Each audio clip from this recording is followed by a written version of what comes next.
Put this in. Hi. Hi, friend. How are you? Oh my God, I'm so happy you're here. How are you? I'm good. How are Yeah, you? Yeah. I'm good. I was just I got into my little booth and I just noticed there's a big old spider web in the corner of my in Ooh. my desk. I'm like, I guess I haven't been in here very You have some cobwebs. Yeah, there's some I need to do some dusting in Oh here. no. Oh my gosh, that's Hope so it's not a funny. nasty Um, spider. yeah. Hopefully it's not a big one, but they do say that spiders bring creativity. I don't know if you knew that, but Yeah, like, I yeah. know.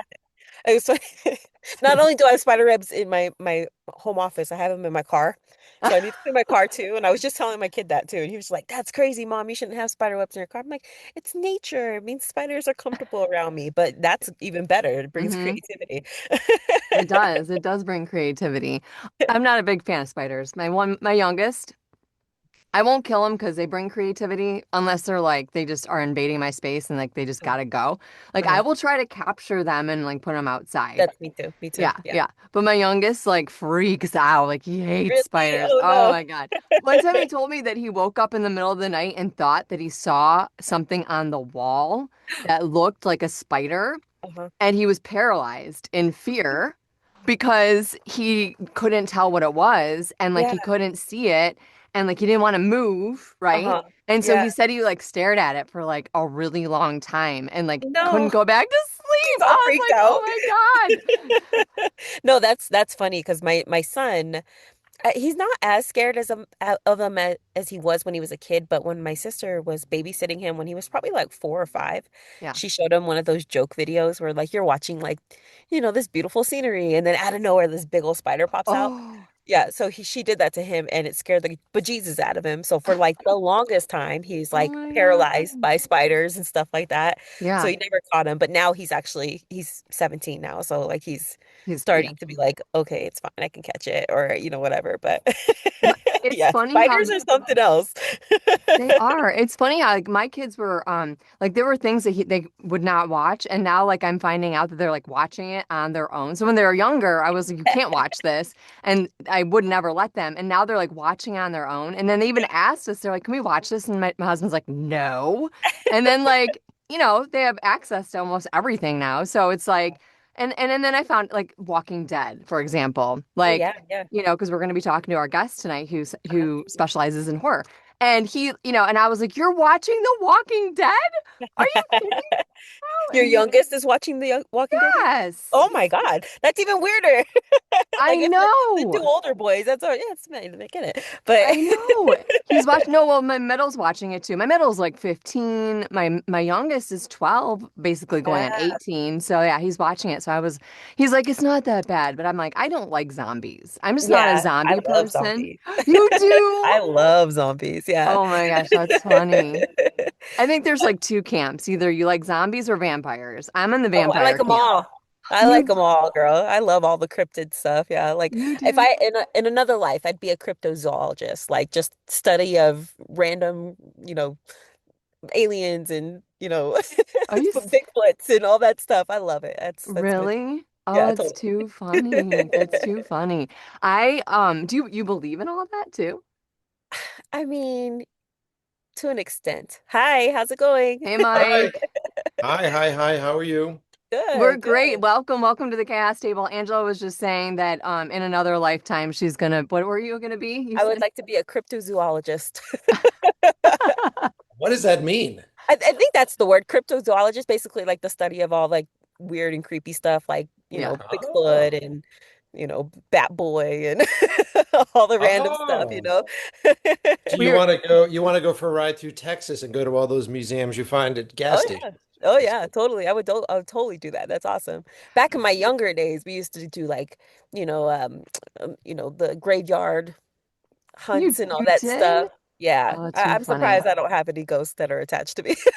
I honestly like thought to myself, like, because Mike, thank you for joining us. We're talking horror stuff, right? So I was like thinking to myself, I'm like, I don't think I like horror. I'm like, I don't know if I like it. I don't know if it's a genre that it like particularly grabs me. And then I was like kind of doing some like thinking back about the different types of movies I watched. And I was like, oh my God, I've watched a lot more horror movies than like I realized because the genre is so like vast and there's so many sub genres and niche stuff.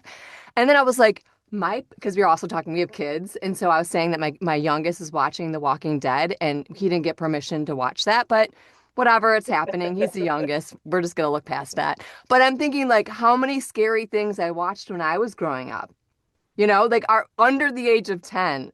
Like, Yeah, yeah. I right? mean, a lot of the stuff that they had for kids when I was younger, I mean, you even go back and you look at Goonies, like Goonies has got a Right. lot of like horror stuff in that movie. Like, It does. skeletons popping out and they have to play skeleton piano and like Yeah. Yeah. a gangster that's holding a kid's hand in a blender, threatening to like shred it. Like it's It's a pretty horrific little movie. It is. I mean, yeah, and I was thinking like The Shining, Hmm. Jaws. I mean, I remember Yeah. watching Jaws when I was on VHS. Like, like come on, and like those types of movies, and like people don't realize. And then I was also telling Angela like like a couple episodes ago, like where I did an audio book or an audio drama, and it was Mhm. for a horror audio drama, and I didn't realize that, and I was the mom, but I like replaced another actor. So I kind of came in at the end of it all. And then the episode came out and I was like, "Oh, oh no. Oh no. Oh no." And I was like, "Fast forward, fast forward, fast forward, fast forward, fast forward." I'm like such Yeah. a wimp. No bad dreams for Jaws. Exactly. Well, Mike, we're happy to hear that you're here tonight and like hanging out with us and like how did you get, I mean, we're talking about movies we used to watch and you mentioned Goonies, like what inspired you to become a filmmaker, and then how did you land in specializing in horror and science fiction, you know? Well, I mean, I grew up like anybody else, like because I'm in my mid 40s. So when I was growing up, it was pre-YouTube, and I really didn't think about how movies were made. I didn't think that Indiana Jones lived in a box in my living room, but I never questioned it. Yeah. And when I was a kid, I was very much, and still am, I was very much into comic books. Like my mom was worried that I didn't like to read, and so she went and picked up like a handful of comics and threw them in front of me and said, "These have pictures. Go ahead, try to do that." I And like I your don't think, mom. yeah, I don't think she realized what the chain of events were after that. I Yeah. mean, I really got into it just because it was everything that I loved. It was everything that I love about comic books and telling a story within a 2D image. And then I went to school for radio. It's everything I liked about sharing music and creating really fun atmospheres with tone and music and lighting. And then I just happened to take a film course when I was starting school. I went to like a community college to begin to get my credits, and I had to fill some space. So I just took a film class, and it blew my mind. We watched, Blade Runner. I saw Blade Runner for the first time, and I was like, Indiana Jones is in this weird movie. And the my professor was like, after we watched it, he was like, "So what did you think of the wardrobe?" I'm like, "What do you mean?" And he's like, "What did you think about the clothing? And what did you think about all the stuff?" And I know it seems like such a like a caveman thing to say now because everybody comes up like knowing too much about how movies are made. I think ever since Jurassic Park came out and everybody was like, "Did you grow dinosaurs?" And then Yeah. they started to release the behind the scenes videos that I think our audiences now are so in tune with how movies are made and the process of doing it. It's kind of sad. It's like trying to be a magician and everybody's like, "Well, he's got a rabbit in his coat, but let's see how good the trick is?" Yeah. And but back then, when I saw that movie and I had the professor ask me these questions, it just sort of clicked, and I went, "Oh shit, this is everything I love about this and this and this and this and this." And man, this is my path. And I've been as an insane person, I've been on this path now for over 25 years, 26 years or something like that. So Yeah. it's an obsession. It has to be, right? I mean, Yeah, to yeah, stick through it, to get through all the ups and downs. You say yeah, Jurassic Park, and I just have to make a note that like I read that book and I loved the book more than the movie, but I yeah. did enjoy seeing the adaptation of it on the big screen. And I've watched it multiple times because I through all the kids, I have like a wide range of Yeah, age. Yeah. it's a great movie, and the book is fantastic. I Hmm. went back and I read the book after I had seen the movie, and then I Okay. read Lost World, and I was like, man, I wish they had done a lot of this stuff in the Yeah, movie. Yeah, I know. yeah. It's iconic. But that's exciting. But back to the wardrobe. What was it about the wardrobe that that what was your professor's like point of the wardrobe? Like the small details in the Well, I mean, scene that if you think back to, I don't know if you've seen the original Blade Runner with Harrison Ford. If you think back to that movie, it was such a shocking film for that time period because no one had really seen what now is the formula for every futuristic dystopian movie. Every movie that comes out that has something to do, like whether you're talking The Fifth Element and even all this new stuff that's on TV, everybody's ripping off Blade Runner. And mm, so, when you watch that film, they were so crafty on a budget. They were able to take like Chinese and Japanese influence and blend it with sort of like future styling. And I know he worked with Ridley Scott worked with a bunch of futurists, and they were predicting how traffic lights would be at that time period. And so it was really fascinating to watch people that were obsessed with one specific skill set hmm and what that brought to a project. And so fast forward to when you're a director, you start to understand that it's not my job. I think directors get a lot of credit where they shouldn't. I think a lot of people are like, they're geniuses. You go, now, it's not like I came out of my mom with an idea of how to direct movies. yeah. The skill is collaboration, and the skill is hmm knowing who to work with and who to pick to work with, and really letting that obsessive person loose.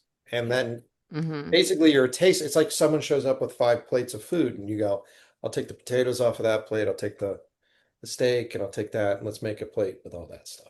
I So, love that. I love how you like put that together, mhm. because it's like it really is like a collaboration of, you have makeup artists, you have the actors, you have the boom guy, you have the Yeah, cameraman, you have the people that are, going out and doing wardrobe, and like creating the wardrobe and the sets and all that kind of stuff. Yeah, so that's interesting. I like your perspective. Angela, go ahead. I know you have Sorry, I just yeah. it popped into my head the movie Idiocracy where they wear Crocs.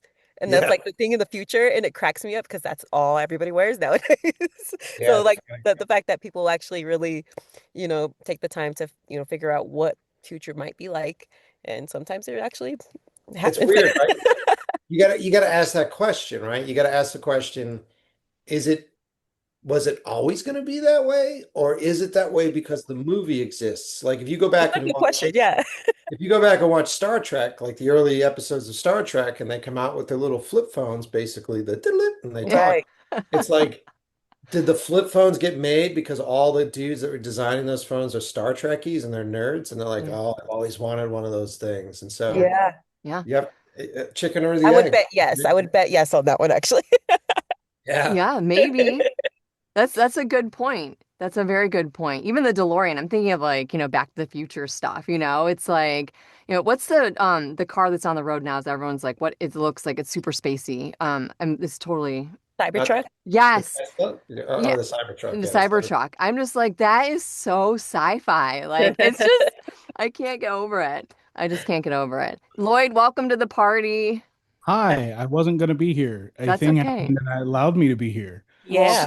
hopefully that's a good thing. Uh, Or yes, I'm in DC for my youngest sister's graduation, which happened yesterday. We were supposed to go somewhere, but my other sister has a headache and we're not going. And so Okay. I'm able to be here now. Well, welcome. Then you get to talk Hi. movies and directing and all that fun stuff. I was like, Yes, go ahead. I didn't want to interrupt because I know. two things happened in the short amount of time that I've been on this call. Hello, Mike. Nice to meet you. I'm Lloyd. Good to meet you, Lloyd. Um, Don't worry, bud. you immediately reminded me of 2 weeks ago, I was on a film set and I was script supervising, and I was just in awe by how many people had such specific expertise in the one thing that they do Yeah, man. Yeah, that, man. that no one else. It's like, oh, there's too much light on this one side of the bathtub, and no one else is looking at the light on that side of the bathtub. And then they pointed out to you and changing like, oh my God, you're right. There was so much light on that side of the bathtub. Yeah, dude. It's It crazy. is it is It's Yeah. crazy. You have these people that are so good at what they do and they're so specific that they build muscle memory for the things that they do. And so when you see someone that's really good, like if it's an assistant camera person or if it's a camera operator or a person that textures walls when they paint walls and they do that kind of stuff, I always love it. You sort of it's like watching it's like going to a concert and hyper focusing on a violinist in the strings department and just seeing the way that she holds it and the years and years of practice and the cheat codes that she has. It's the same thing on a film set. It's a lot of fun to observe these people that just absolutely love what they do, and when you get the good ones, it's like Spielberg puts his dolly grip on retainer because mm, he knows that that guy is so important and integral to the way he visually tells his stories. hmm It's You know? interesting. I didn't know Yeah, that. I Yeah. didn't know that either. It So makes sense. So when we always hear like some of us like that have a little bit of experience on camera and we do like commercials and theater and improv and that kind of stuff, like you always hear about like getting to the director, but like you're saying, like you're not the end all be all, right? Like I mean you No. are a collaborative piece to the puzzle, so that like when you're making the decisions about casting and you're making the decisions about the project and everything that goes into it, like it's not just you, it's a group of people, right? That you're collect together and create. Yeah. Yeah. Yeah. It's interesting. It's time. It's time. It's like because now been directing for 20 something years or whatever. And when I first started, you bury your head in the sand and you go, all right, I'm going to learn how to do as much as I possibly can. And I'm going to try to replicate things that I like. And I'll try to, oh, I saw Fight Club then. I think I can do that and I'll try to do that. And you attempt to do it, you fail. But in that failure that you do, you go, oh, but this trick is pretty cool. Oh, and this idea is really great. Log it away, log it away. And you have a toolbox that you're just sort of filling up. And so I have with my show, I have people writing to me all the time, like, how do we get in the business? And I don't think it's happening fast enough. I try to explain to them, like, with anything, the first 8 years of what you're doing, no one gives a shit. Like, it's for Really? you. Eight Yeah. years of you practicing, 8 years of you sort of digging into this world. Yeah. And then when you get to a point where you start to get recognized for all that work and that hard work, then as a director, a lot of people are thrust into it with ego issues where Mm-hmm. you have imposter syndrome, where you've convinced people to let you run the show and you really don't have as much experience as what you told people you do. Mm. And so then when you're younger, what you end up doing is you hide behind being loud and you hide behind having all the answers. And Mm-hmm. so I think a lot of people turn to arrogance to cover up their insecurity. Mm-hmm. And then you sort of hopefully quickly you learn like, whoa, whoa, whoa, I'm actually being destructive to the vision. I'm actually being destructive to the process that is required to make this thing more than some dumb idea I sketched on a notepad in my pajamas late one night, you know?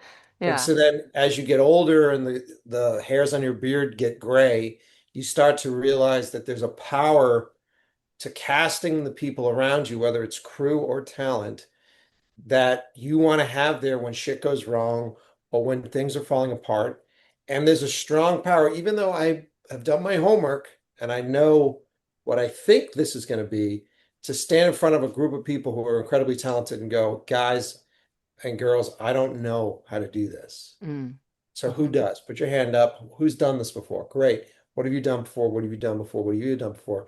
Even though I have what I think is an answer back there, oftentimes I'll just do that. So that way that team goes, well, oh, cool. And I go, that's awesome. I never would have thought of that. I never would have written that down on a notepad. Let's go with that. Run with that. Run with that. Yeah. So That's really cool to hear that. Yeah. because a lot of times people put directors up on pedestals, and you're like nervous but there's all different styles of directors. So it sounds like you're more of like collaborative director Yeah. too. Your camera is zooming right in on you. I know. I know. I don't know how to shut this feature off on my Zoom right That's now. so funny. And I think that does, I would say would help along with your cast and crew and whoever's working with you is, the leadership that you show and giving them the opportunity to step Yeah. up and say, oh yeah, I know how to do that. And then that, leads them into their own direction, like maybe somebody does want to be a director one day, and this gave them the opportunity to say, hey, yeah, I've done this before, you know. Yeah. So that leadership is, I think, is parallel to being a great director in essence too. So. Yeah. And I Yeah. curious because I did read that you are classically trained in silent cinematography, yes, and Mhm. directing. So what is that? Because like expand on Well, that because I was like, what? That's interesting. That's kind of niche, right? I mean, a little bit, no? yeah, I mean, I think a few people have done it. That I just don't think that they describe it that way. Mhm. Um, I went to film school when I decided that that's what I want to do. I went to film school in New York, Mm-hmm. and the school, and I only did it for a short period of time, but the school was teaching us how to make movies on old black and white film Oh, cool. without sound. So we were actually just shooting on reversal black and white film that we would expose, develop, and then we would actually cut film and tape film. And Slice so, it. yeah. So learning that way really teaches you how to be prepared. It teaches you how to be an editor when you're filming because you only have a certain amount of film. And then I don't know if any of you edit at all, but when you're Yeah. using a digital edit system, they often call it the bin. The reason why they call it the bin for your clips is that when you're cutting film, there's literally a bin, a trash can Yeah. that has hooks over it. And so when you cut pieces of the film off, you hang them by the sprockets on the hooks, and then you see the edit. And oftentimes you'll lose them. They'll fall off, they'll fall into this huge bin of film strips. And so making tiny cuts Hmm. is really difficult when you're just doing that old film cutting. So it teaches you how to tell a story in longer takes. It teaches you how to tell a story um, smartly. Mm-hmm. And then when I say silent filmmaking, you have to learn pretty quickly how to tell an audience what's happening on screen without dialogue. So Mm. it's blocking, it's body language. If a character's standing taller than the other character, is that a power move? Mm-hmm. Like how does that change? If they're closer to the camera, what does that mean?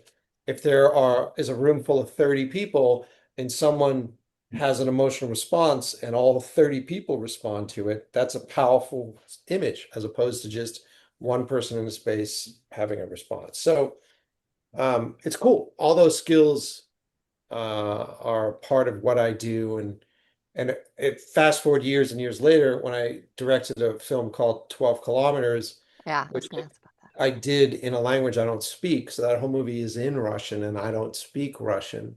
Right. And so the skills of silent filmmaking were incredibly important to me when I was putting that together. How did you how did that come across your It's desk? a it's a it's a longer story. Like for years, I was running a production company Uh-huh. back on the East Coast. I was running a production company, and we would do music videos. And then MTV died, and then music videos started to die, and so then we had to go into commercials. And I was just doing the grind for a long time. And you get lost in that world where it's Yeah. like job to job, and I got to pay rent. I have a staff. I got to pay for them. Mm-hmm. And I'm like, man, I'm not making movies. That's what I want to do is make movies. And so I was getting really upset. At the same time, I went on a date. I went on a first date Hmm. with Gina, and she took me ice skating, and I've never been ice skating before. And so we stepped out onto the ice, and I slipped, and I fell, and I cracked my skull, and I ended up in intensive care. And that's how she met my family because she had to call everybody in, and the doctor was like, "You can't go to sleep. You might die." And so I Oh, was in intensive care for about 5 days. And I had multiple concussions from this. And the byproduct of it was that I was convinced that my inner voice didn't belong to me, that it was somebody else speaking, was like this byproduct. And of course, me being a horror fan, I was completely fascinated by it. And I'm like, this is interesting and fun and cool. And That's so cool. yeah. And so I went through the process of recovery on that, and then about 5 months of recovery after the concussions. And in that period of time, I was so inspired that I wrote a script about a guy who couldn't trust his inner voice. And that ended up becoming this feature version of 12 kilometers. And then as soon as I got better, I basically blew up my world. And I was like, I'm done doing commercials. I'm done doing all this shit. I'm just going to do a proof of concept short film and dived headfirst into the proof of concept. And then that caught fire. Because I was collaborating so much, I met Yeah. a great cinematographer who introduced me to a writer, a Hollywood writer, and he's now my writer. And he introduced me to like Michael Bay's people, and then I got agents and management, all from this short film that I shot back in Boston. Hmm. And that really put me on the map and started the whole spiral of the career. So, Wow. and But the short film was called, what 12 was it? kilometers, Oh, 12 that's what, okay. Because, okay, very good. Because you have another one that I read about too. Yeah, oh yeah, yeah. We had a big announcement this week. But yeah, and then with Gina, we've been together now for almost 16 years, It's a engaged. love It was story. a great trauma bond, wasn't It it? was a great, that's a sci-fi trauma bond, birth of a career, giant move. Like, wow. Yeah. What's interesting, and not to get too serious, but what's interesting when you find yourself um, on death's bed, and I've been there twice, when you find yourself on death's bed, you really start to understand your relationships and the relationships that are around you. And there Hmm. are different types of people. They're the type of people that will walk into the room and see you on the bed and say, I can't believe this is happening to me. Yeah. Mm. It's a big group of those people out there that do that. And you realize when you're in that scenario, you go, oh man, like that's not really healthy for me. And that's not really healthy. What am I getting out of this? Yeah. Um, and then there is the other group of people like Gina who never shed a tear, was always completely supportive. Like, of course, she went and took care of all of her own stresses on her own, but was incredibly supportive, and it meant a lot. It really did. It was like, wow, you really, really are not a selfish person, and you're someone that wants to develop something, and you Yeah. know. Yeah, absolutely. Go ahead, Lloyd. Oh, well, now I feel like it's not as we've gotten as sensitive. That's okay. You can I, back Sorry. it up. I want to ask this for clarification. So you wrote a story about someone who didn't believe the voice in their head while you were actively not believing the voice in your head? Yeah. A little twisted. I I love did. it. That's so meta. That's It's the so best time. meta. It's the best time to write that story, dude. Right. Well, my question is, how did you believe what you were writing if you Oh also felt Good God. like question. you were Oh, being misled by this voice in your oh my head? gosh. You opened up a can of worms. Look out, Lloyd. We're going down a rabbit hole. Yeah, I mean, dude, the way I looked at it was, who cares? I don't need to believe what this is. Like, you just, it's like trying to write about war and you never go to war, and then Yeah. suddenly you find yourself dropped in a war zone and you're experiencing all this stuff, and all you're doing is just sort of documenting it, going like, Jesus, and then this happened and the way the person responded to that. And I mean, one of the byproducts of the head injury when I had and I fully healed, but when I had the concussion is that I lost the ability to filter out background noise. Mm. Wow. And so I couldn't go out. You'd go out to a restaurant and you would hear everything all at the same time. You'd hear Wow. someone chewing, the conversation, the clinking of the plates, the chefs in Ugh. the kitchen. You would just hear all this and you just don't realize, like noise canceling headphones, your brain is constantly like taking all this information that is just bombarding us and filtering it down to the specifics that you need. Crazy. That's Yeah. probably what's happening with me with my husband right now. We've been together for so long, and some of the chewing of certain things, I'm like, Can we just not to make it humorous, but No, my dad has that same skill. Somehow he's able to be deaf to the same frequency that my mom's voice is on right now, which is You know, they say that's a thing about teenagers too. Teenagers filter out their parents' voices for I'm whatever sure. reason. Like it's a scientifically proven fact. So yeah, brain is That's amazing. yeah, that's probably why we're still married. I need to filter out the chewing. yeah, And your parents are married for a long time too. Well, that's yeah. so interesting. Wow, that's like crazy. So like I find that super cool that I mean not that you had a brain injury. I mean that's not super cool, but It was super cool. It was super cool. but a negative turned into a positive. I really thrive on that. Like I love that like whole perspective. You took a negative situation and you like healed and are thriving and took it and made it creative. Like you said, there are other types of people too. You talked about the different types of people that, go through the healing process with you but like there are different types of people out there that also take negative things and just live in the negative and they don't pivot. They can't because they don't have the skills, they don't have the internal strength, and that happens. But there are some people out there that just take the negative and try to climb out of the darkness and spin it or pivot into something positive. So I think that's cool. I dig that Yeah, a yeah. lot. I mean, like, I learned some good lessons. I tell this to a lot of people.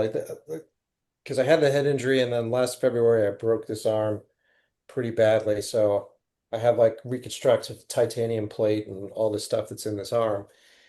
And I say to them, like, the best thing you can do, because this shit's going to come out of nowhere, Yeah. right? You're going to have something that happens to you, comes out of nowhere. And the best thing you can do is just be a great patient.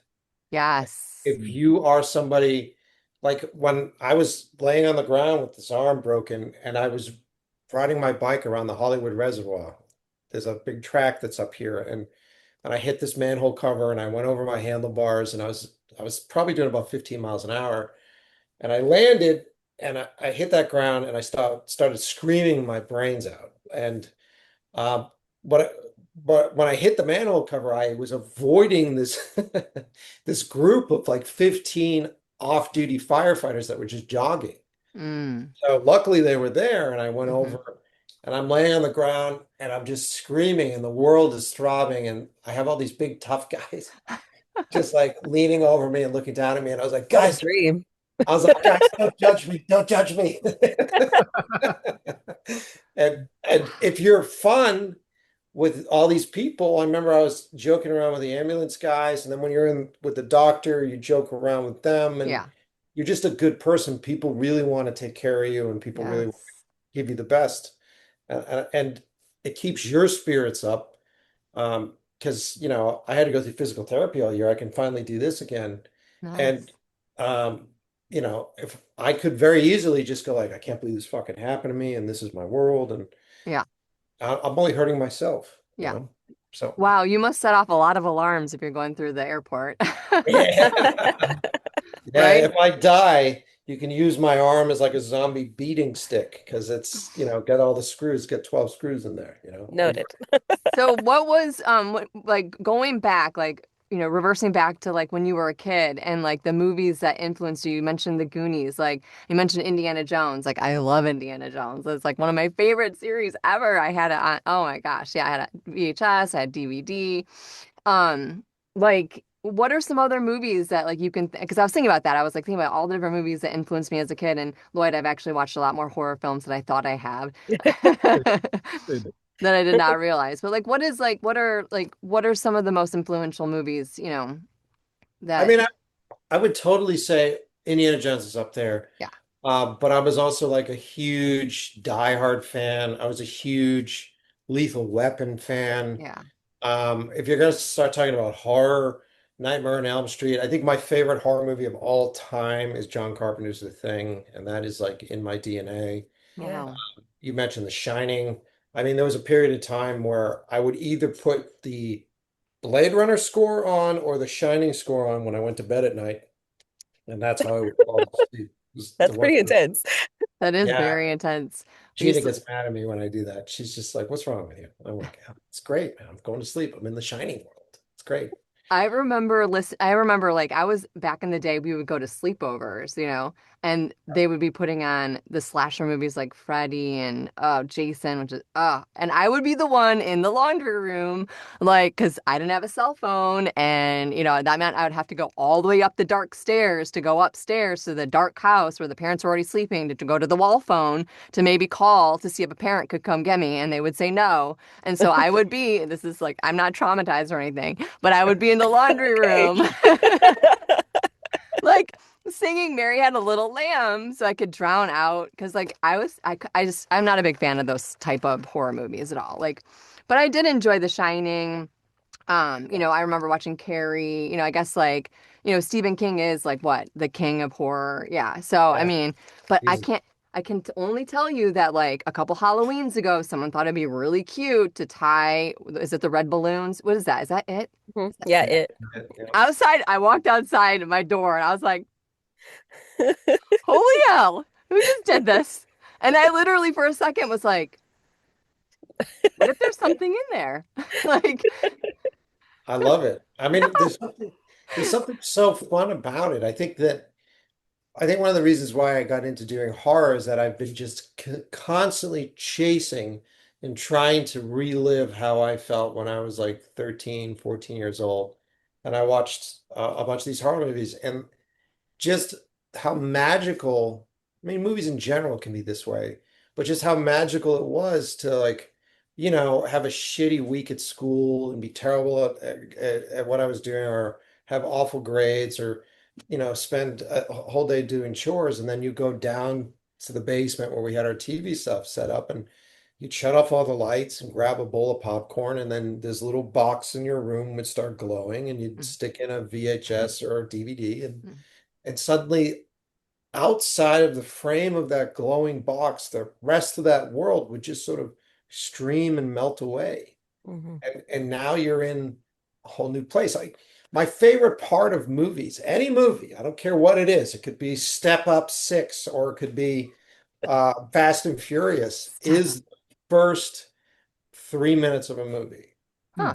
It's like going over to a stranger's house and being invited in and you're just looking around and you're taking everything in like weird, you've got like a bunch of expired magazines on your table and like interesting wallpaper choice and like Yeah. what's that smell in here, like Hmm. all of that stuff happens when you first walk into someone's house and it's exciting because you're using your senses to build exposition and you're going like I wonder, oh, that's an interesting picture of her and her grandmother. Where's her grandmother from? And so your brain is just firing like crazy. And then you talk to the person, and most of the time, you're deciding whether or not the story that you built through that exposition is actually true or not. And then Hmm. sometimes you're disappointed when you meet somebody and you talk to them. Hmm. And other times you're surprised, like, really? I saw like the motorcycle boots and the motorcycle jacket, but you're a science teacher? Yeah. Weird, you know? Like, Yeah. so that's the best part of movies for me because I think if it's done correctly, and I think that's kind of the sin of the whole the new generation has low attention span, which I think is bullshit. But watching these movies where it's just like high speed, get to the meat, get to the potatoes, you're missing the opportunity for the audience to have that bit where they're staring at the screen and the world melts away Hmm. and they walk into a stranger's house, Hmm. So I have to ask, would you say, as a director, in your opinion, that's the most important part of a movie? Is that first 3 minutes? I would say this is I'm planning a movie right now, and I keep saying my job, all we have to do is crush the first 5 minutes of a movie and nail the last 15 minutes of a movie. Because in between, we could fuck it up a bunch of times. But as long as the opening grabs you and brings you in and you're excited, and I pay it off in some sort of satisfying way at the end, then at least it'll be a B plus movie, you know? I would agree with that. I mean, we just went to see Project Hail Mary, which is Yep, like the latest, I guess, like it's like science and space and it's yep. got aliens. And I remember watching the trailer and I thought, okay, this is intriguing. Like I'm interested. My kids might want to go see it. Let's go see it. But I was like, how are they going to get from here to here? And how are they going to introduce the alien? How are they going to introduce so I was already thinking like, am I going to be disappointed? Am I not going to be disappointed? But I left the movie feeling inspired.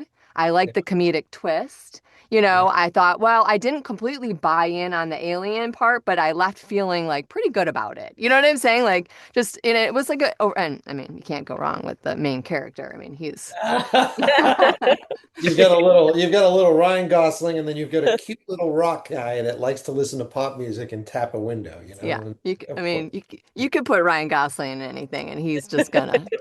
And it's and he's got the charm and the comedic timing. You know what I'm saying? And and he's not like the most amazing looking actor, but he's got just enough like I don't like what is that? Like what is that? What would you say Je ne that sais is? quoi. Yeah, maybe he's I don't know, as a director, he's got something, right? Like You know can what? you see that in It's actors? Like yeah, it's funny, man. Like they call it like he's just got the thing. He's got yeah. this thing. And then I read an article or I read a blurb from Guillermo del Toro, and he was trying to explain the formula of what it is. If you look at actors that are successful, there's a couple things. Let me try to say this the right way. There's a couple things I noticed.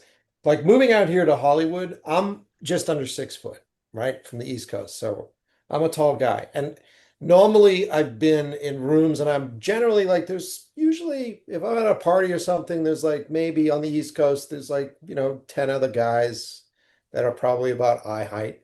But you come out here to California and you feel like Jelly the Green Giant, and You're the top. you're in bars and you're just like heads are about down to here and you're just sort of Wow. swimming over everything. So actors tend to be short. I'm not Okay. saying all are. You have like the Charlize Therons and which then become troublesome when they are on screen next to Tom Cruise because now you have to Yeah. pay about 40 Apple boxes just to make them like the people. But they tend to be shorter. And then there's this weird bit where they tend to have heads that are just a little big. So they Oh, slightly interesting. larger heads. And then Okay. there's something about um what's fascinating is that I think people think that you're supposed to be perfect and that, like an actor and actress is supposed to be like beautiful, gorgeous, and absolutely perfect. But Yeah. I don't think it's true, especially now. Mm-hmm. You watch and you look at a lot of the leads, you realize that they have like funky eye placement or like some sort of funky. A lot of people are like, oh, they have like a European look or there's something Mm-hmm. interesting and strange.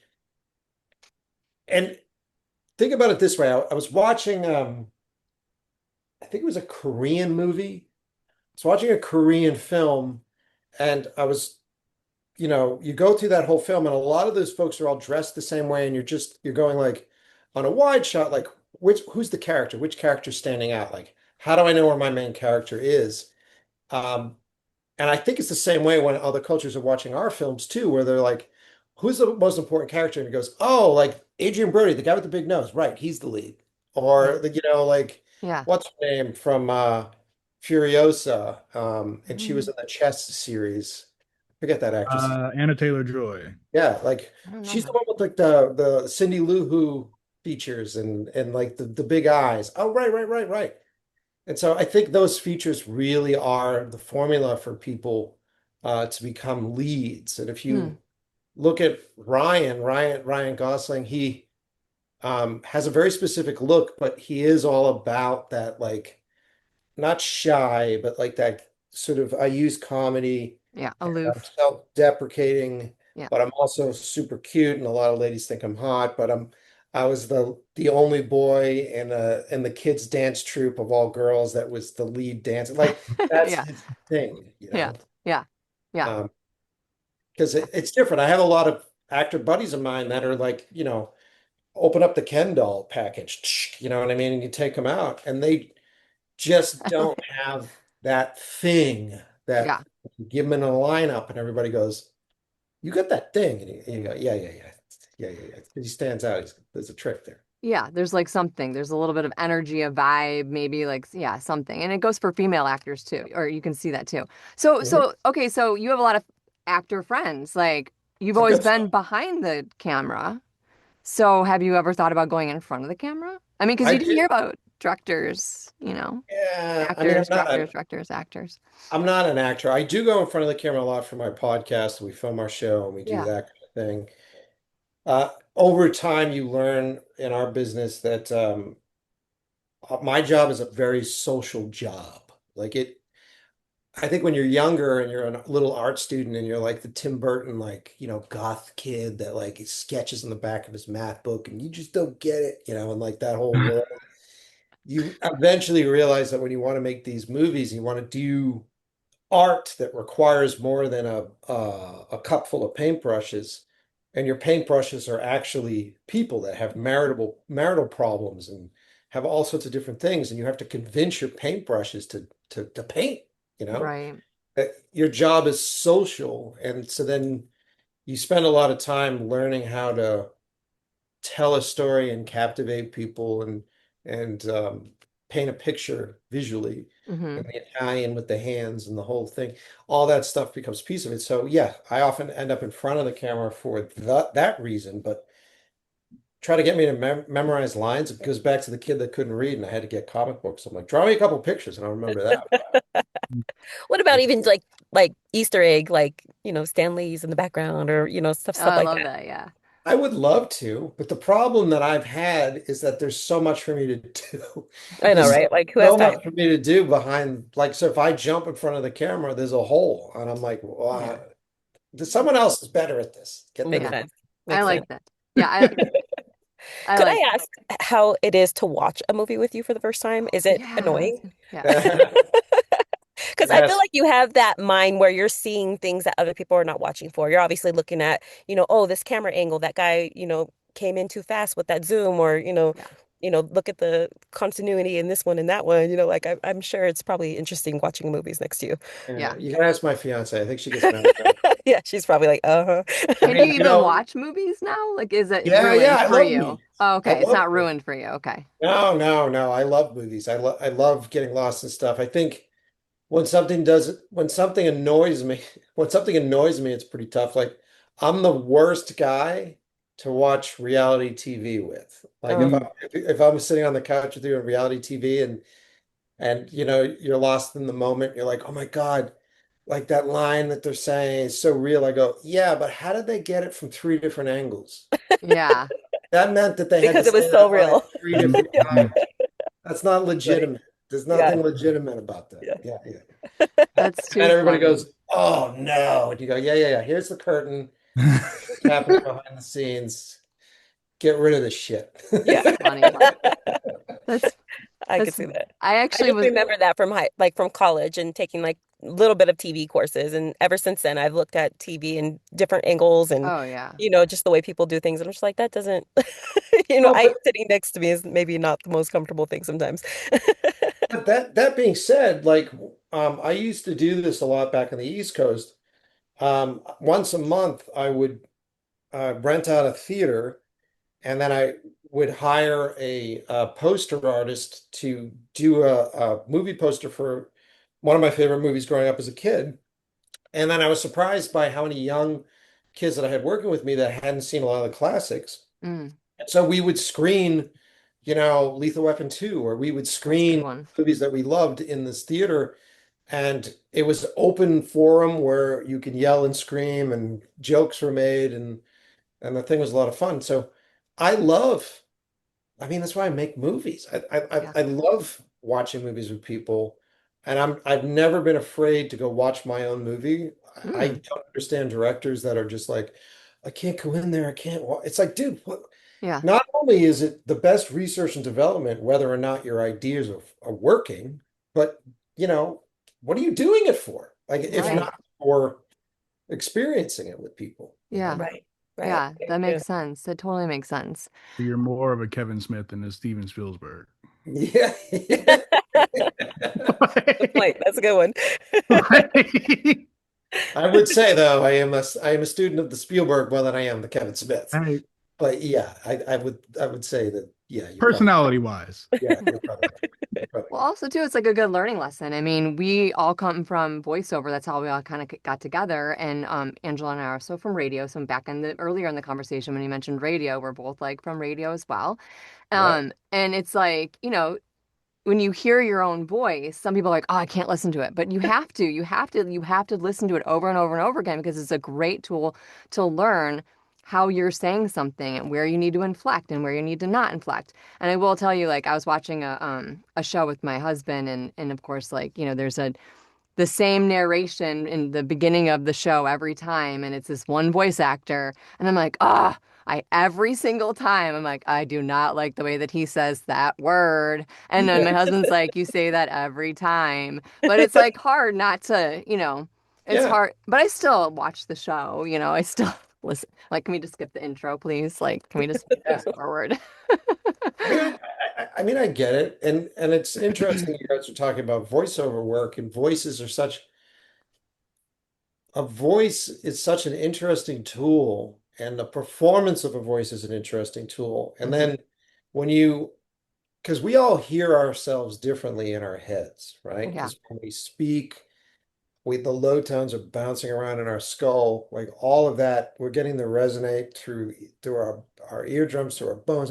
All that stuff is making our voice sound good to us. It makes it sound really great. And then if you watch something that someone shot of you on an iPhone with some shitty recording device, you just hear this mids. At least I do. You hear like the mids and maybe a little bit of highs, and you're like, that's not my fucking voice. Like, where's that?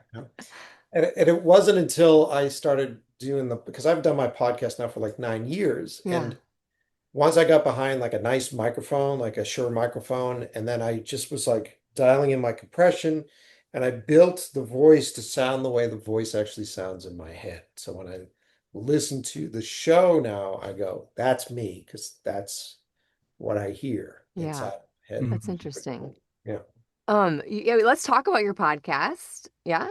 And wait, I have one question before we move on to that. sure. Was the voice that you said was not you in your head before you created 12 kilometers, did it sound different? No, I mean, You know what I'm saying? Like, no. Here's what's interesting about it. What is your voice? Because, okay, this is an interesting thing because this yeah. came out recently where there are people out there who claim not to have an internal voice. Oh, really? Now, does Yeah. everybody here have an internal voice? Like, and let me put some context into it. It's like you're going to solve a puzzle, or you've got a day planned ahead of you, and you're running through your list. Mm-hmm. You hear in your head, Hear me. I can hear my voice. Yeah. right? Right? Lloyd? Like You sometimes I see, would, you see Lloyd, what I'm what sure, about Lloyd. I I'm don't look. I oh, don't think oh, about this conscientiously. I can hear myself in my head if I think about hearing myself in my head. I don't just like randomly hear myself in my head, if that makes sense. what do you and hear?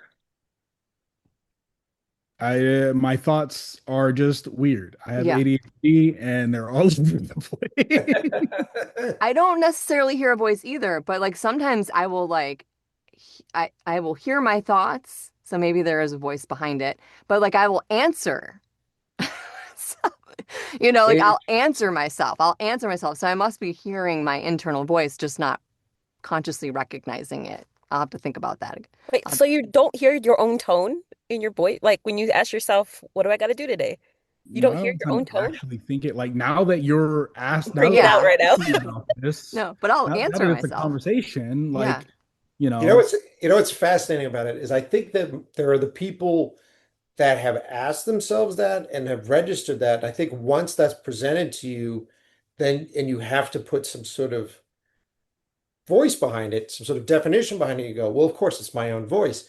But I can only assume that if you've never asked yourself that question, then you've never made that association. Mm-mm. Mhm. It's Yeah. it's not like inside of our heads there's another one of us that's like sitting in a corner eating a bag of Doritos going, hey, you know what you should do today? Yeah. It's For some people, baby. yeah, yeah. So I bring this up to answer your question. It was always my voice. Yeah. And that's what's scary about it, is that imagine you're in a situation where that internal place that you turn to where you go, do these jeans look good on me? Or should I call my mother today?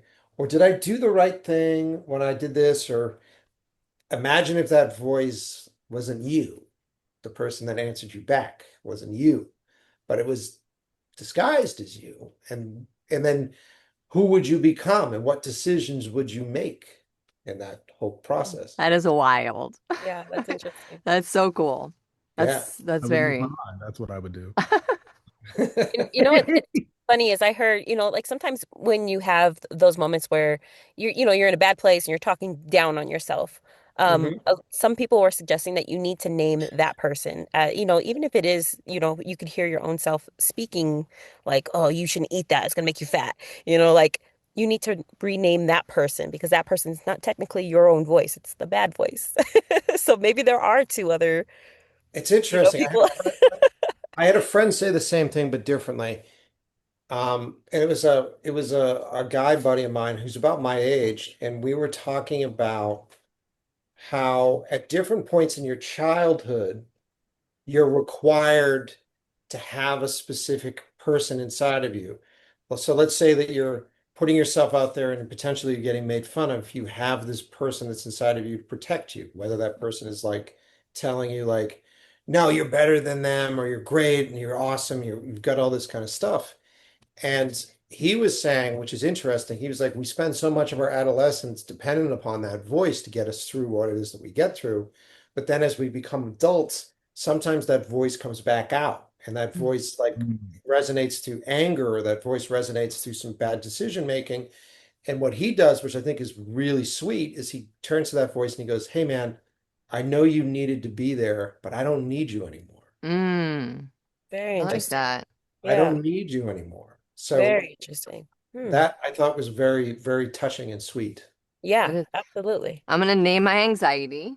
Yeah. And she's gonna have to, I'm gonna have to tell her that we don't need each other anymore. Yeah, Because like yeah. that's like reframing, like you're recreating, you're like, yeah, I like that. I like that. I'll have It's to figure out what I'm interesting. gonna name her. That is very interesting. Yeah, that's wild. You've got me thinking, and we could go down like multiple rabbit holes, but I promised that I would keep us on time, and I want to hear more about your podcast. But Yeah. let's do the random question really quick, if that okay? And then I want to Sure. hear more about your podcast. So you get to pick a number because this is a fun improv style. Okay. Um, so you just pick a number, any random number. It goes. There's lots of numbers. Yeah. Are there? Yeah. Uh, eight. Let's do eight. Oh, you went. Okay, I was already scrolling for like a higher number. No. Okay, so this is kind of cool. What item do you hope will be obsolete in 20 years? Cell Your phones. cell phone. Ooh. Yeah. Really? I think this is like the destruction of everything that is great about us as a species and about our communication skills, about our imagination, about our power to choose. I think this is hopefully in less time than that, people are going to look back at us like they do on people that smoke cigarettes every day back in the day and Mm. go, Oh, yeah. what a bunch of idiots. I hope That's a that's good one. That's a good hope one. That that's is a out. good one. I remember pagers, like I remember like the BlackBerry, like I remember the Oh, flip yeah. phones, like I've been through it all, guys. I mean, the bagged phones, like I'm a little bit older than all of you guys. But anyways, so Lloyd, do you have what one object? And it's got to be a quick, remember, it's got to be the quick answer.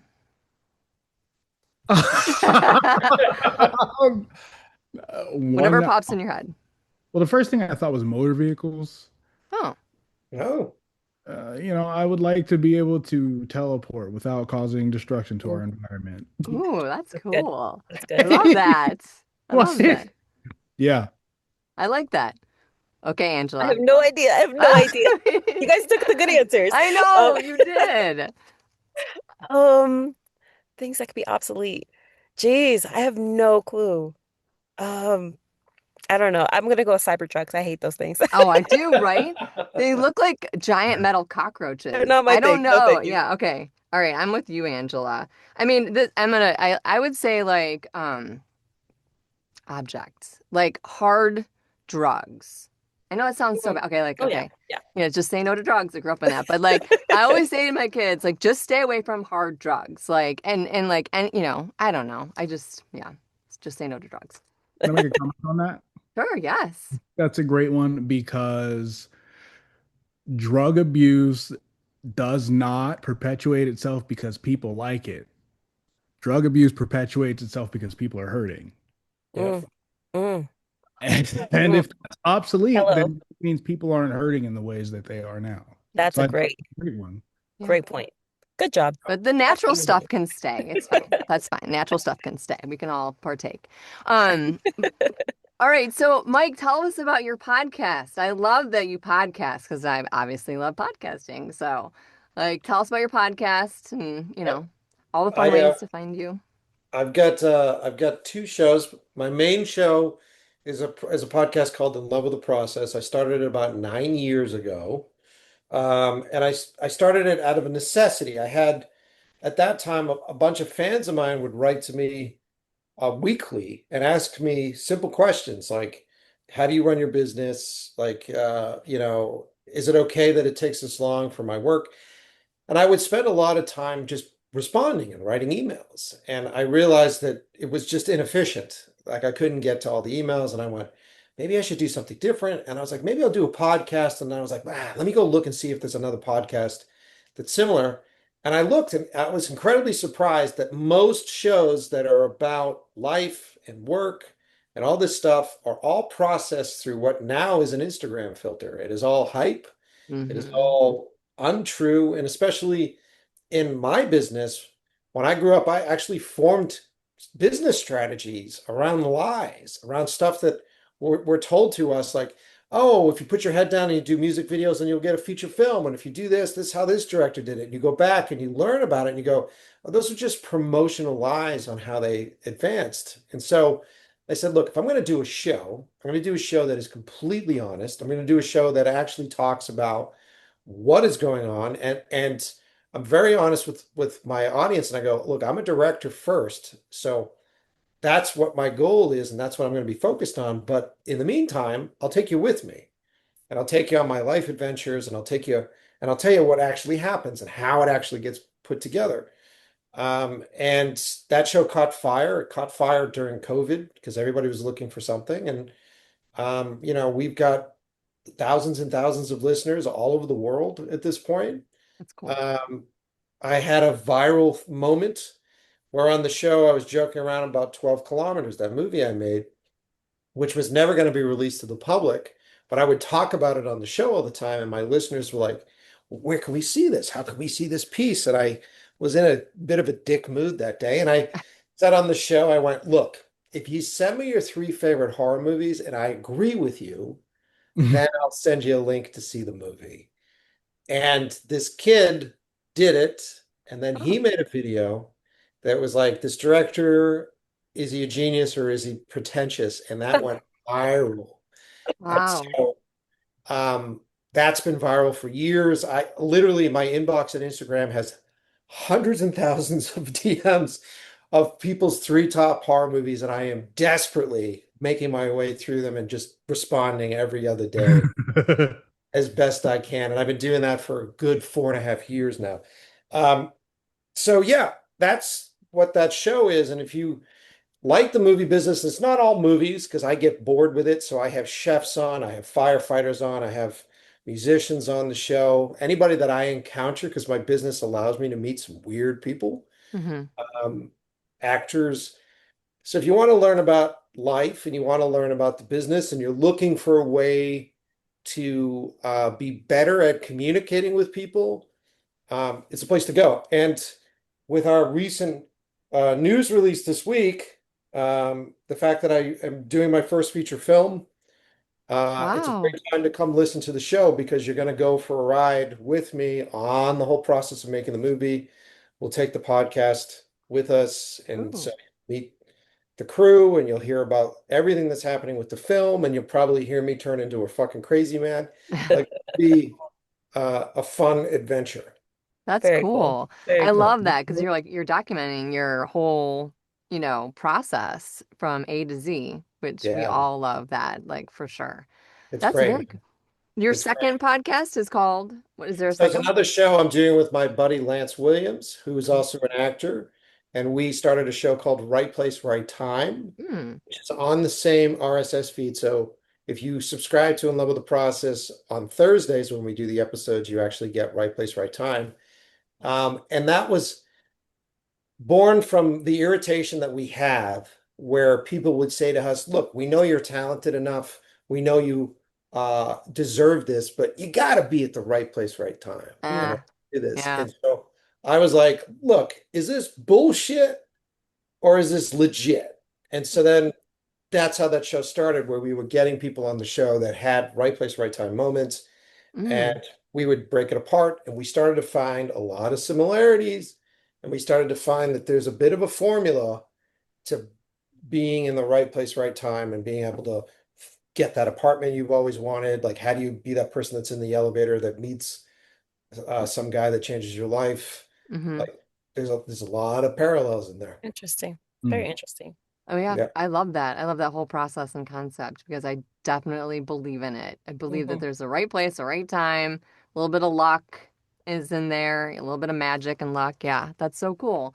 I'll Very tell you cool. before we go, I'll tell Yeah. you the one thing, I'll tell you what is the one thing that works every time for that. What?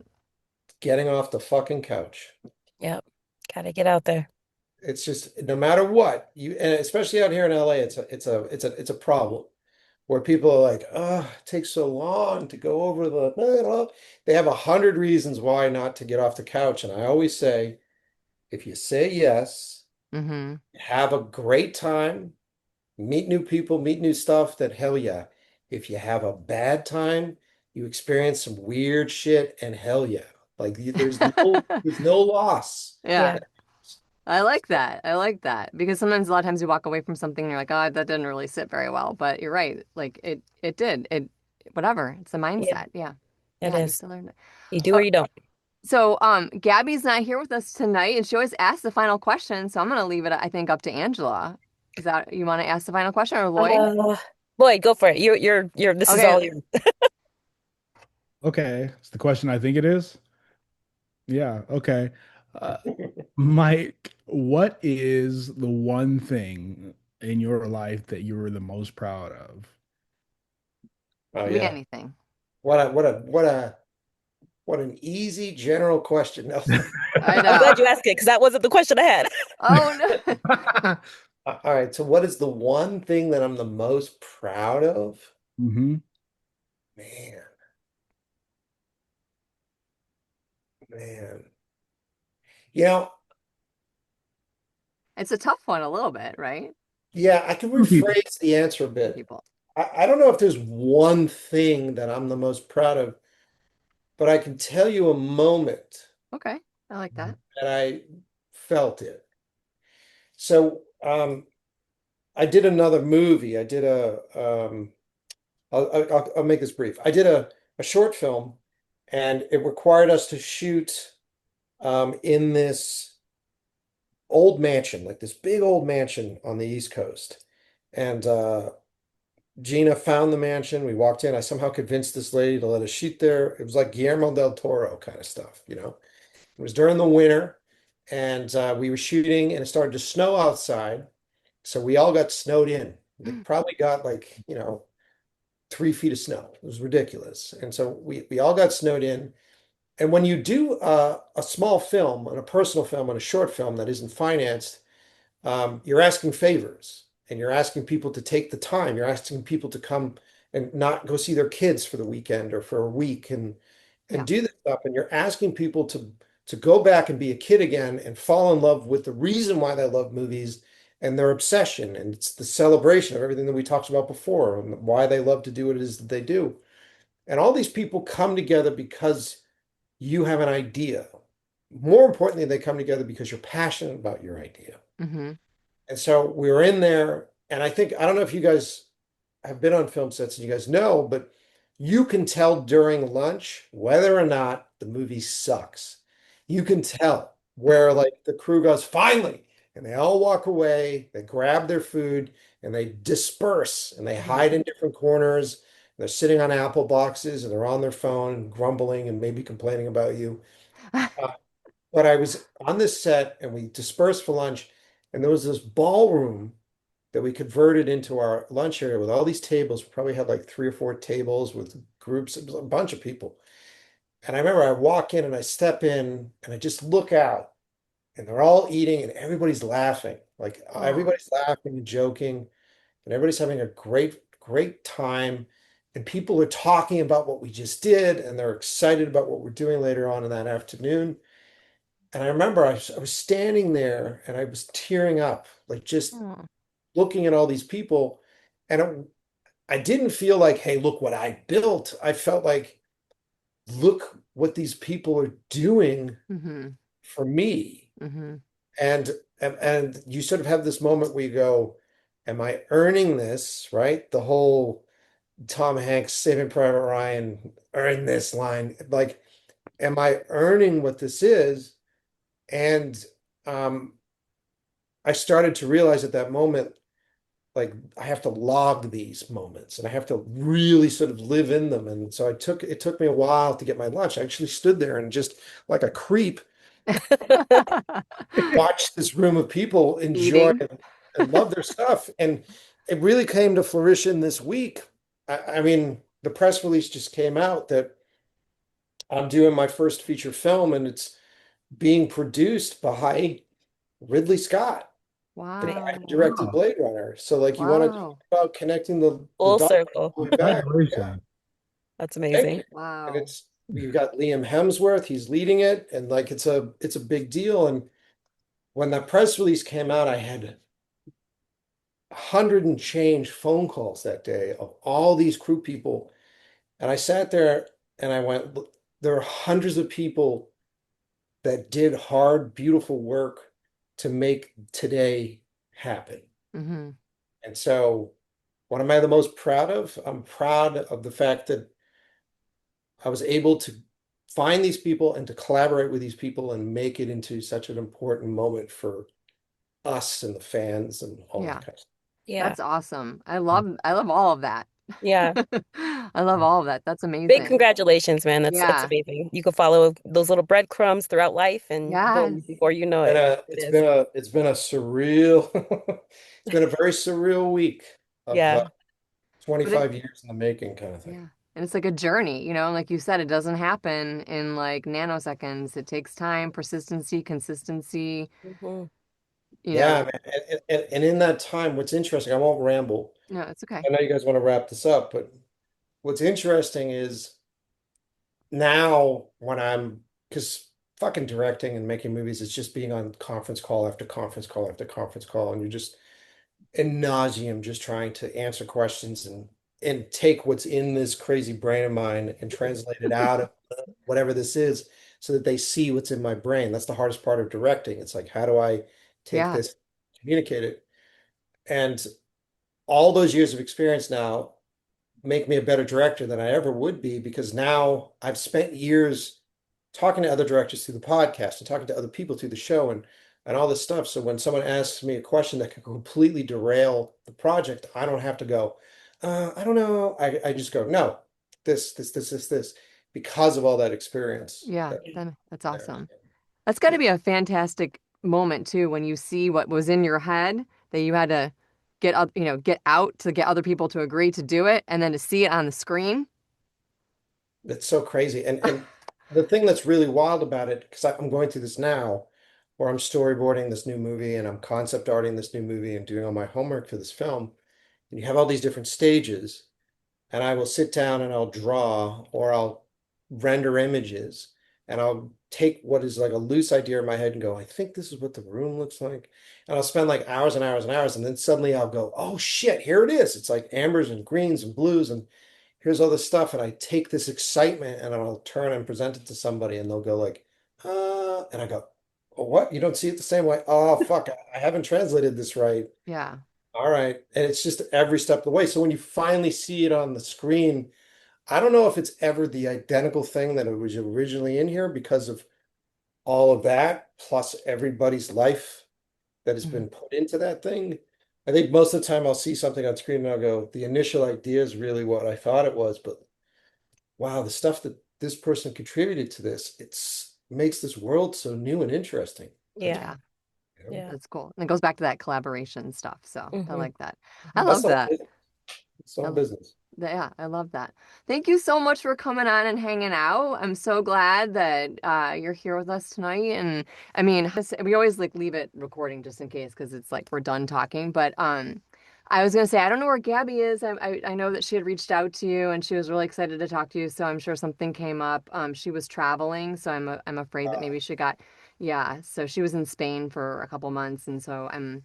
She was making her way back to the Yucatan, so I'm hoping that she's okay. So I'll be reaching out to her after this because Mhm. she was really excited to meet you, and I'm so like I'm happy for you to accept her invitation to the podcast, and Yeah, I'm man. I know that we had a misfire the first one, and I hope That everything's was okay. my fault, and I Was it? apologize. As a podcaster, I know how fucking annoying that can be, but No. I was in the midst of all of this insanity at that time period. So it Mm, was my that's phone goes off and suddenly they go, either answer this question or you'll never make a movie again. You go, oh, okay. You're done. Yeah, it's totally fine. We're like really laid back. We're like, super indie laid back, like conversational. So we're like we're just happy that you messaged us back and said, "Hey, can we reschedule?" And we're like, "Hell yeah, let's do it." So thank you. I really appreciate fucking Harrison Ford, like Wow. crazy, That's crazy amazing. people. So Rock on. That's it. awesome. Yeah, that's Is that very Gina? cool. Can we have Yeah. Gina on Yeah, next? I was gonna say, could Gina come on? yeah. We need She, girl bosses on our show Heck too. yeah. she is a girl boss, man. She can come I'm tell us. serious though. Can we No, get her I know. information? Yeah. I ask a lot of photography questions. It's my day job. She'll tell you all sorts of shit, man. She's been doing it for a long time and working with like some everybody from Disney to pop stars to celebrities to fashion. Like Gina has been, Yeah, and that'd be she's better than I am at communicating with people. She's actually much better than I am. wow. That's she right there. Are you saying that so she can hear you? That head I see in the It's true. picture It's frame true. behind you. If she wasn't close to earshot, then I'd be like, she's a huge bitch. She doesn't know how to put sentences together. I don't even know if it's English that comes out of her mouth. Oh my Oh God. no. Get out of All here. right. I'll email you and or Gabby will email you and see if she Yeah, and you can I'll hook ask you her guys and up. see if she really wants to come on. We love to bring on all different kinds of creatives. You know what I'm saying? Because it's all about just I love hearing people's stories, love hearing people's journeys. And that's kind of how this evolved into this type of podcast, like we just have a conversation because you never know what kind of conversation you're gonna have with all different types of people coming from all different places and spaces and how they got there. We're all going in the same direction. We're just at different levels, and it's interesting. So, I'll tell you, man, you just don't know. Like man, I've had some really interesting players on my show, and before this movie got going, we had this other film that we were trying to shop around. And this business is so fucking shitty where like, it beats you down to the ground. And I had these guys on the show. I don't know if you know them, but Esham and Ian Nelms. So the Nelms brothers directed like there was a Mel Gibson movie called Fat Man where he played Santa Claus. They did uh, Small Time Yeah. Crime. These guys have been doing some movies for quite some time. And they just were coming on the show. I think they came on twice to promote what they were doing. So they would come on and we would talk about their movies and like what we do here, our yeah. conversations become really excited and really interesting. And so then when I was going through all sorts of shit, those guys were consistently listening to my show, and randomly I got a phone call from them, and they were like, "Mike, we want to help you make your first feature."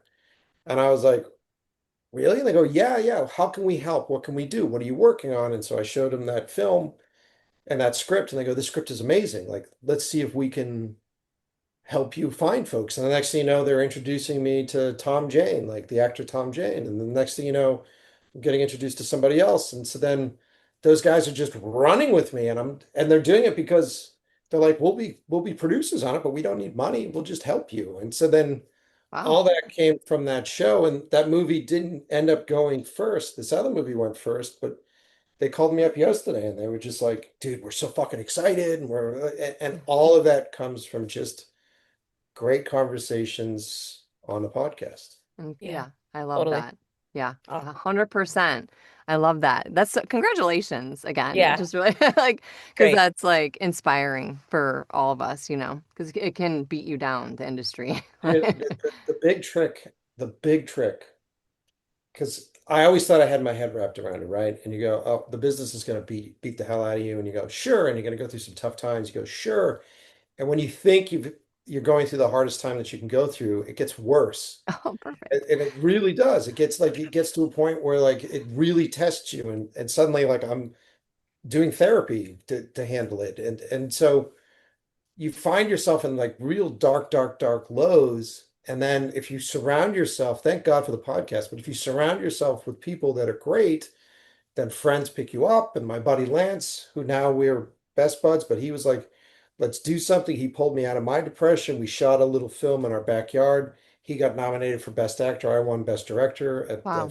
Fest just from that hangout. And so then longevity is Hmm. the trick. It Hmm. really is. Like if you can be passionate about an idea and go, I'm just, no matter what, I'm going to stick with it. And life's going to come at you with all sorts of shit, death, birth, craziness, all that's going to Chaos. put through you. And if you can still just go like, yep, yep, yep, yep, yep, then all your competition, when they confront life, death, they're going to drop out, drop, drop, drop, drop, drop, drop, drop, drop, drop. And as long as you're just walking straight, um, eventually, and you do your work, Yeah. eventually your shot will come. Eventually you'll have your opportunity. Longevity. Yeah. This is exactly why we don't stop the recording. Yeah. You're That's right. going in there. I'll have to like edit some things and add that in because yeah, that's Sure. that's true. That's true, Angela. That Yeah, that was I love gold it. right there. That That was was like a gold. golden nugget for sure. We have to keep that one in. Thank Longevity. I'm telling it's the truth, man. Like you just don't think about it until like, dude, until like Deadline puts out an article that yeah, like in the same goddamn sentence, it's like Mike Pecci's directing a movie being written by Will Simmons, the guy who called me from 12 kilometers. It's being written by Will Simmons and produced by Ridley Scott. And you so just go, crazy. What is what going on? crazy world did I just wake up into today? Yeah, you're in the right timeline, man. Yeah, you are on the right timeline. Very good, very good. Well, thank you. Thank you, thank Thank you. you. And we'll be in touch and yeah, and look out for more emails to come. Yeah, man. I'm gonna go make some hot dogs, I guess, apparently for my kids. Like I gotta feed people and I'm walk some jealous. I haven't had dogs. a hot dog in a hot minute. I'm jealous.